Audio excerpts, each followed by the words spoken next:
हमारे भारत में बहुत सारे बिरला मंदिर बने हुए हैं जिनका निर्माण बिरला परिवार ने करवाया है। सोचने की बात आती है, आखिर ऐसी क्या खासियत है इन मंदिरों में। मंदिरों में जो मूर्तियां बनी हैं वो मुख्य रूप से लक्ष्मी नारायण की मूर्तियां हैं। लक्ष्मी और नारायण को हमारी बुद्धि समर्पित होनी चाहिए, तभी हम इन मंदिरों के रहस्य को समझ पाएंगे। मंदिरों में रहस्य छिपा है, क्योंकि प्रत्येक मूर्ति के पीछे अमूर्त छिपा होता है, प्रत्येक चित्र के पीछे चरित्र छुपा होता है। आज हम चरित्र को भूल गए हैं, इसलिए मंदिरों में तो सब जाते हैं परंतु शीश नहीं झुका पाते। बाहरी तौर पे सब नमस्कार करते हैं तो हम भी कर लेते हैं, परंतु हमारा शीश नहीं झुक पाता। हम समर्पित भाव से लक्ष्मी नारायण की तरफ नहीं देख पाते। उसका कारण है, हम सब में अपने दैहिक भान का चश्मा चढ़ा हुआ है।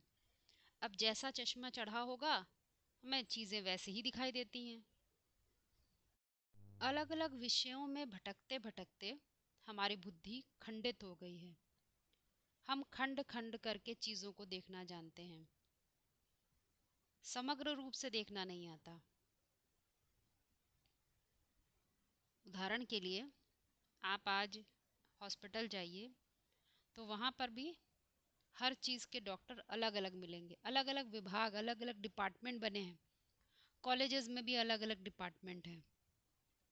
किसी भी आप कार्यालय में जाएंगे वहाँ पर भी एक फाइल कोई व्यक्ति देखता है तो उसका एक पक्ष दूसरा व्यक्ति देखता है। तो इस तरह की प्रणाली के कारण हमारी बुद्धि खंडित होती चली जा रही है। हम विषयों को अलग अलग देखने के आदी होते जा रहे हैं, हम समग्र रूप से नहीं देख पाते। इसीलिए हम जब मंदिर जाते हैं तो हमें मूर्तियाँ भी कोई अलग अलग दो व्यक्ति की दिखती है। शायद कोई लक्ष्मी होंगी जो फीमेल होंगी और कोई नारायण होंगे वो मेल होंगे। हमारी बुद्धि में ये बात बैठ जाती है। इसको थोड़ा सा गहराई से समझते हैं। हमारे भारत के सनातन शास्त्र ये बात कहते रहे हैं सदा ही कि जो सबसे ऊंचा स्वरूप है भगवान का, भगवती का, वो अर्धनारेश्वर के रूप में ही गाया जाता है। सबसे ऊंचा पद है, देखने में वो सबसे ऊंचा लगता है। भाई यदि हम फीमेल हैं तो हमारे लिए सबसे ऊंची कोई फीमेल होगी तो किसका स्वरूप देखेंगे? भगवती का। और यदि मेल हैं तो हमारे लिए सबसे ऊंचा स्वरूप भगवान का। तो भगवान और भगवती हमारे यहाँ एक्सेप्टेड है। सोसाइटी भी ये बात जानती है कि सबसे ऊंचे मेल और फीमेल की डेफिनीशन है। सबसे ऊंचे मेल और फीमेल का नाम भगवान और भगवती है। ये प्रायः सभी लोग जानते हैं। इसमें एक सूक्ष्म बात हमारे समझने से रह जाती है, हमारे दृष्टिकोण से चूक जाती है। दैहिक परिभाषाओं का यह चश्मा हटा के देखें तो हमें बात समझ में आएगी कि बाहरी शरीर से जब हम जन्म लेते हैं तो मेल और फीमेल होते हैं, परंतु शरीर से पहले हमारे कोई भी स्त्रीलिंग या पुल्लिंग का कोई भी परिभाषा नहीं होती है। हम होते हैं परंतु हम क्या हैं ये कोई डेफिनेशन नहीं होती है। शरीर लेने के बाद निर्धारित हो जाता है। तो क्या शरीर लेने से पहले हम नहीं थे? ये तो असंभव है, क्योंकि सब जानते हैं इस बात को कि आत्मा अविनाशी होती है, वो मरती नहीं है। मन बुद्धि, जैसी आपकी मन बुद्धि है, जैसे आपके मन बुद्धि संस्कार पड़े हुए हैं, वो समाप्त नहीं होंगे। हाँ, सिर्फ समय समय अनुसार आप बदल सकते हैं उनको। ये सिर्फ हमारे पास आध्यात्मिक कहता है तुम्हारे पास केवल यही एक ऑप्शन है, तुम बदलाव कर सकते हो, परंतु तुम सोचो वो मर जाए तो ऐसा संभव नहीं है। गीता में भी कह देते हैं नैनम छिद्यन्ति, उसको कोई काट नहीं सकता आत्मा को, तो बस हमें आत्म तत्व को समझना होता है। तो मंदिरों में जाते ही हमें ये बात समझ में आनी चाहिए कि वास्तव में ये दो अलग अलग कोई व्यक्ति नहीं है, ये दो अलग अलग एक ही आत्म तत्व के दो रूप दिखाए जा रहे हैं।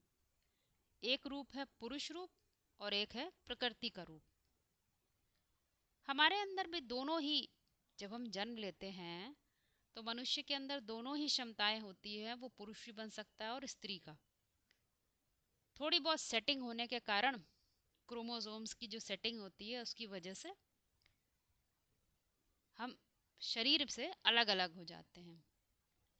इसीलिए आप देखेंगे कॉमनली तो मेल टेंडेंसी भी होती है और फीमेल टेंडेंसी भी होती है। किसी में मेल टेंडेंसी ज़्यादा है, किसी में फीमेल टेंडेंसी ज़्यादा होती है। पर शरीर एक अलग चीज़ है, शरीर तो हमें बाह्य रूप से मिला हुआ है, परंतु अध्यात्म केवल शरीर तक सीमित रहने की बात नहीं करता। हाँ ठीक हो, तुम मेल हो या फीमेल हो, सोसाइटी में तुम्हें वैसे ही नॉर्म्स को फॉलो करना पड़ेगा, उसी अनुसार रहना पड़ेगा, और ये तरीका भी है। सामाजिक जीवन व्यवहारिक जगत ऐसे ही चलता है। परंतु जब मंदिर में प्रवेश करते हैं, मन के अंदर प्रवेश कर जाते हैं, तो हमारी दृष्टिकोण पलट जाना चाहिए। तब हमारी दृष्टि शरीर पर नहीं पड़नी चाहिए, तब हमारी दृष्टि चित्र पर नहीं पड़नी चाहिए, तब हमारी दृष्टि व्यक्त पे नहीं जानी चाहिए, अव्यक्त पे जानी चाहिए। मूर्त में छिपे हुए अमूर्त पे जानी चाहिए, चित्र के पीछे छिपे हुए चरित्र पे जानी चाहिए। इसीलिए मंदिर में जैसे ही प्रवेश करते हैं तो बड़ा शुद्धिकरण करके ही प्रवेश करते हैं। तो बाहरी शुद्धि तो कितनी भी कर लो, मानसिक शुद्धि तो तभी शुरू होती है जब हम देह, अपने आप को सिर्फ देह समझना छोड़ देते हैं कि हम सिर्फ देह नहीं हैं। देह को चलाने वाली सत्ता जो जो है वही मैं हूँ। मेरी मन, मेरा बुद्धि और मेरे संस्कार, इन्हीं तीनों के कॉम्बिनेशन से हमारा शरीर चलता है। यदि बुद्धि निर्णय लेती है, वही काम हमारे ऑर्गन्स करते हैं। एक एग्जाम्पल ले लेते हैं तो बात समझ में आ जाएगी। आपका कान सुनता ज़रूर है, बाहरी कान जो बने हुए हैं उसे सुनते ज़रूर हैं, उसमें पूरा में अंदर पूरा सिस्टम है, उस सिस्टम से ड्रम में आवाज़ आती है और हमें सुनाई देती है। बात तो ठीक है, लेकिन आवाज़ें तो बहुत होती हैं। फिर किसी को एक बात, दूसरे को दूसरी बात कैसे सुनाई देती है? क्योंकि बाहरी इंद्रिय के पीछे भी एक सत्ता काम करती है। आपकी मन बुद्धि वास्तव में आपका आत्म तत्व है, अर्थात हमारा आत्म तत्व जो सुनना चाहता है, हमारी मन बुद्धि जो सुननी चाहती है, हमें वो ही सुनाई देता है। इसीलिए सबके कान तो एक ही जैसे हैं।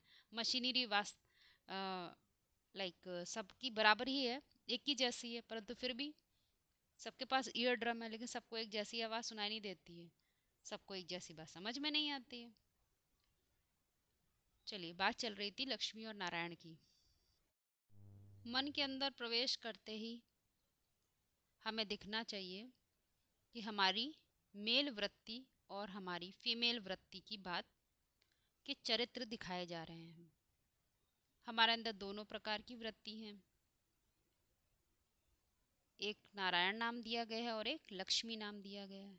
सबसे ऊंचा पद है फीमेल के लिए, सबसे ऊंचा पद कौन सा हुआ? लक्ष्मी।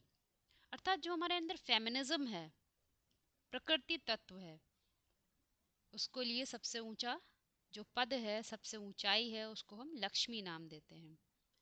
और जो मेल वर्जन कहें या हमारे अंदर जो पुरुष तत्व है, उसकी सबसे ऊंचाई है, सबसे ऊंचा पद है उसके लिए नारायण का।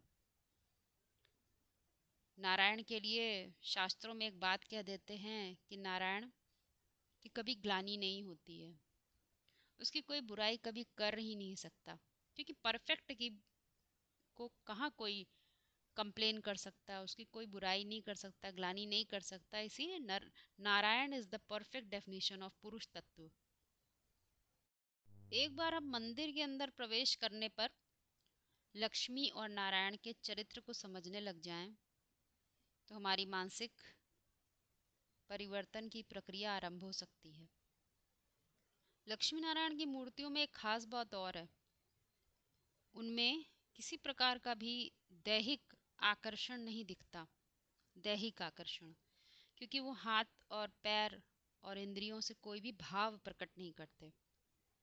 ना ही लक्ष्मी में ऐसी कोई आकृति दिखती है और ना ही नारायण में, क्योंकि आकृतियाँ जो बनती हैं, जो दैहिक भाव पनपते हैं, वो ये व्यवहारिक जगत में पनपते हैं। हम सब व्यवहारिक जगत में जो भी शरीर लेते हैं, उस शरीर के अलग अलग व्यवहार होते हैं, तो उनमें अलग अलग प्रकार के दैहिक भावनाएं आती हैं, भाव भंगिमा जागृत होती हैं। परंतु लक्ष्मी नारायण की मूर्ति में आप ये सब नहीं पाएंगे, क्योंकि परफेक्शन है उसमें, वृत्ति का परफेक्शन। शरीर का परफेक्शन नहीं मान लीजिएगा उसको, कि कोई कहे कि भाई वो फलाने हैं, वो बिल्कुल नारायण हैं। वो नारायण हैं, वो बस बैठे ही रहते हैं बेड में हमेशा लेटे हुए एक साइड में, और एक लक्ष्मी है उनका पाँव दबाती रहती हैं। अक्सर ऐसे भ्रम होते हैं हम लोगों को। किसी भी मेल और फीमेल को, हम व्यवहारिक तल पर जीने वाले मेल और फीमेल को ही हम मान लेते हैं लक्ष्मी और नारायण। ये बहुत बड़ा भ्रम है, इससे हमें बाहर आना चाहिए। दैहिक वृत्तियों के आधार पर कोई भी लक्ष्मी या नारायण पद प्राप्त नहीं कर सकता। आत्मिक वृत्तियों के आधार पर यह संभव है। आत्मिक वृत्तियों के आधार पर, अर्थात आत्मज्ञान के आधार पर यह बात समझी जा सकती है, और उसका चरित्र भी अपने अंदर डेवलप हो सकता है। बाहरी आकर्षण से मूर्तियां सजाई जाएंगी, अमूर्त को सजाया नहीं जा सकता। अमूर्त तो मात्र ज्ञान का विषय है, जिसको हमारे उपनिषद ब्रह्म ज्ञान कहते हैं। लक्ष्मी नारायण के मंदिरों में लोग जाते हैं, लक्ष्मी और नारायण दोनों की आराधना होनी चाहिए, परंतु मुख्य जो लक्ष्य है वो लक्ष्मी का रहता है। क्योंकि आज की मेंटलिटी, क्योंकि उनके लिए पैसा ही, धन संपत्ति ही सब कुछ होती है, क्योंकि उसी से प्रॉस्पेरिटी मिलती है, उसी से शांति मिलती है, तो उनके लिए सब कुछ धन है। तो धन की देवी वो समझते हैं लक्ष्मी है, और लक्ष्मी को खूब सजाते हैं, खूब उनका दिवाली में भी बहुत उनका मान मर्तबा करते हैं। परंतु लक्ष्मी के पीछे का जो नारायण है वो हम भूल जाते हैं। मंदिरों में जब विद्वानों ने उस चीज़ को आकार दिया, स्वरूप को, ईश्वर के स्वरूप को आकार दिया, तो बिना कोई कारण के नहीं दिया था। ये बात समझनी चाहिए। हर विद्वानों के किए हुए हर कार्य के पीछे कोई ना कोई कारण होता है, और कारण कोई ऐसा कारण नहीं होता है कि वो स्वार्थ या कोई पर्टिकुलर लाभ उसको प्राप्त होता है, ऐसा नहीं होता है। आज की तुलना में वो, उनको देखा जाए तो वो कैसे थे, वो निस्वार्थी थे। आज की तुलना में वो इतने सीमित नहीं सोचता था कि हम कोई अच्छी सी मूर्ति बना लेंगे तो हमें कोई मान मर्तबा मिल जाएगा या धन संपत्ति मिल जाएगी। चित्र बनाने के पीछे का जो कारण है वो समझाना चाहते हैं कि हमें पुरुष तत्व और प्रकृति तत्व के आपस के तालमेल को समझना चाहिए। प्रकृति तत्व की हम कितनी भी पूजा कर लें, कितना भी उसको आकर्षणमय बना लें, और कितना ही उसको सजा लें, संवार लें, प्रकृति जड़त्वमयी होती है। वो अपने आप से काम नहीं करेगी, उसके लिए पीछे कोई ना कोई उसका करने वाला चाहिए, अर्थात कोई पुरुष चाहिए, चैतन्य चाहिए। जड़त्वमयी अपने आप से नहीं काम करता है। एक छोटा सा उदाहरण ले लें, आपके पास 1 करोड़ रुपए बैंक में रखे हैं, जीवन में रखे रहे, परंतु 1 करोड़ से आपने एक किसी का भी कोई आध्यात्मिक केंद्र ही खुलवा देते, कोई सत्संग का हॉल खुलवा देते, वो भी नहीं करा। वो लेकिन रखे रहे, आपके अंदर जहन में रहा कि हम बहुत अमीर, हम 1 करोड़ के करोड़पति हैं। इस करोड़ों रुपए के पति हैं, रक्षक हैं, स्वामी हैं, परंतु आपके अंदर आपने स्वामित्व की सही परिभाषा समझी ही नहीं।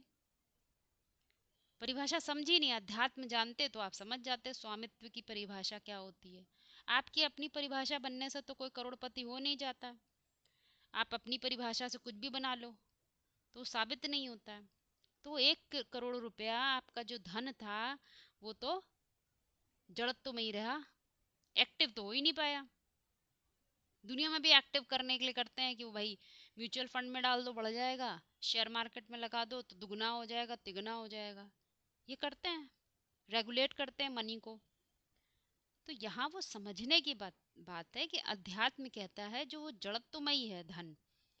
तुम कितना भी ब्रह्म ज्ञान ले लो, तुम कितना भी महावाक्य सुन लो, तुम कितने भी गीता पढ़ लो, उपनिषद पढ़ लो, वो तब भी जड़ ही रहेंगे यदि चैतन्यता से उसके कोर में, उसके पीछे उसका कारण, उसका कारण यदि पुरुष नहीं है, चैतन्य नहीं है। पुरुष तत्व को होना जरूरी है। इसीलिए हमारे यहाँ आज पूरे विश्व में ही देखा जाए तो लोग शक्ति के स्वरूप की बहुत आराधना करते हैं, शक्ति के स्वरूप की। परंतु भारत में सदैव ही बात कही गई है कि हमें अर्धनारीश्वर को नहीं भूलना चाहिए। यदि कहीं पर भी शक्ति है तो उसके पीछे जरूर शिव काम करना होगा, करता ही होगा।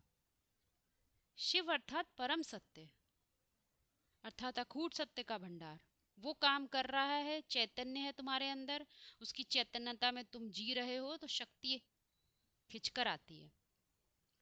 कोई तंत्र करने की जरूरत नहीं है, कोई मंत्र करने की जरूरत नहीं है, कोई हवन करने से नहीं आएगा। ये शारीरिक शक्ति शारीरिक उपलब्धि की बात नहीं है। शक्ति है चैतन्य की बात। तुम्हारे पास 1 करोड़ रुपया था, तुम चाहते, समझते, तुम्हारी पास बुद्धि होती, सत्य का संग किया होता तो तुम मनुष्यों का कल्याण करते। और प्रत्येक कल्याण का किया हुआ कार्य अच्छी वाइब्रेशन बनाता है, जो सबसे बड़ी चीज है। अच्छी वाइब्रेशन बनती है, 2-4 लोगों के बीच में यदि अच्छी वाइब्रेशन बनती है तो ये सबसे ऊंची चीज होती है, जिसका उदाहरण हमारे यहाँ शिवालय, क्या कहते हैं, शिवालय। अब आलय कहीं बाहर ढूंढेंगे तो नहीं मिलेगा। अरे शिवालय बनाओ, अपने चिंतन की प्रक्रिया को इतना ऊंचा उठाओ कि वो क्या बन जाए, एक निरंतर वाइब्रेशन क्रिएट हो जाए, जिसको हम शिवालय कहते हैं। इस टॉपिक पर बाद में बात करेंगे, क्योंकि शिवालय में कुछ अलग से नहीं है, वहां पर शिवलिंग ही रखा हुआ है। 11वीं इंद्री के द्वारा प्राप्त किया सारा धन कैसे वाइब्रेशन बनाता है वो बात उसमें समझाई गई है। आज हमारा फोकस है सिर्फ लक्ष्मी और नारायण के चित्र पर समझने के लिए। तो शक्ति चाहिए तो किसी जड़ मूर्ति से शक्ति नहीं मिलेगी, चैतन्य से ही शक्ति मिलती है। तो यदि चैतन्यता हमारे अंदर है ही नहीं, आत्मज्ञान के प्रति चैतन्यता नहीं है, तो बताइए शक्ति कहाँ से आएगी। इसीलिए पुरुष तत्व और प्रकृति तत्व दोनों की आराधना होनी चाहिए, दोनों को सर झुकाना चाहिए, दोनों को अपनी बुद्धि अर्पण करना चाहिए, केवल प्रकृति तत्व को नहीं। आज एक एग्जाम्पल लेते हैं। आज आप बहुत सारे ऑर्गेनाइजेशंस में भी देखेंगे तो बड़ी आसानी से छोटे छोटे बच्चियों को, एक को लक्ष्मी बना देंगे सुंदर सी और एक को नारायण बना देंगे, और दुनिया से ढेर सारा कमाई कर लेते हैं। तो ये सब तो बातें सिर्फ मूर्ख बनाने की हैं। और आत्मज्ञान मूर्खता का विषय नहीं है, आत्मज्ञान विषय है बौद्धिक उत्कृष्टता का। आज तो सिर्फ बस इतनी ही चिंता रहती है कि भाई लक्ष्मी कब आएगी हमारे घर। तुम्हारे पास नारायण ही नहीं है तो लक्ष्मी कैसे आ जाएगी। इसके लिए बड़े साधारण तौर पे लोग शादी ब्याह होता है उसमें भी कह देते हैं कि भाई घर में लक्ष्मी आने वाली है। अरे तो देखो तुम्हारे पास नारायण है कि नहीं है। नारायण होगा तो ही लक्ष्मी जैसी वृत्ति डेवलप होगी। तुम्हारे पास नारायण जैसी वृत्ति है नहीं तो लक्ष्मी कैसे आ जाएगी। परंतु लक्ष्मी को मात्र ये कैश मनी और गोल्ड और ये सब समझ लिया, ये सब धन होता है, ये सब लक्ष्मी देती है। तो क्या हुआ, वृत्ति, जो वृत्ति बननी चाहिए, मंदिरों में जाकर जो वृत्ति बननी चाहिए सो तो बनती ही नहीं। क्या हो जाती है, निवृत्ति हो जाती है। सच्चाई से तुम्हारी निवृत्ति, सत्य को तुम एक्सेप्ट ही नहीं कर पाते हो। इसीलिए अध्यात्म कहता है नारायण नहीं तो लक्ष्मी भी नहीं। लक्ष्मी से पहले नारायण का अस्तित्व जरूरी है। लक्ष्मी, नारायण पुरुष और प्रकृति की परफेक्ट परिभाषा है। हमें ये बात समझ लेनी चाहिए कि यदि हम चाहते हैं परिवर्तन, हम चाहते हैं, अब परिवर्तन दूसरों में देखने की बात तो यहाँ अध्यात्म करता नहीं। अध्यात्म शुरुआत ही करता है एक अर्जुन से। गीता में भी भगवान ने कह दिया, पुरुष कहने से तुम्हें अपनी पुरुष तत्व की स्मृति आनी चाहिए और स्त्री कहने से प्रकृति तत्व की स्मृति आनी चाहिए। यदि हम मेल हैं, स्त्री कहें और हमें दूसरी की स्त्री दिखाई दे जाए तो ये तो परचिंतन है। हम फीमेल हैं, हमें कहीं और कोई मेल दिखा दी जाए, वो इसको पुरुष समझ लें तो ये तो परचिंतन है। तो परचिंतन पतन की जड़ होता है। पर चिंतन करते करते तो हम शक्ति विहीन होते जा रहे हैं। आत्मचिंतन, आत्मचिंतन के द्वार पे खटखटाओ। अध्यात्म आत्मचिंतन की बात करता है। तुम पुरुष बनो तो तुम्हारी श्रेष्ठतम कृति तुम्हारे साथ हो जाएगी। बलपूर्वक किसी को खींचने की जरूरत नहीं है।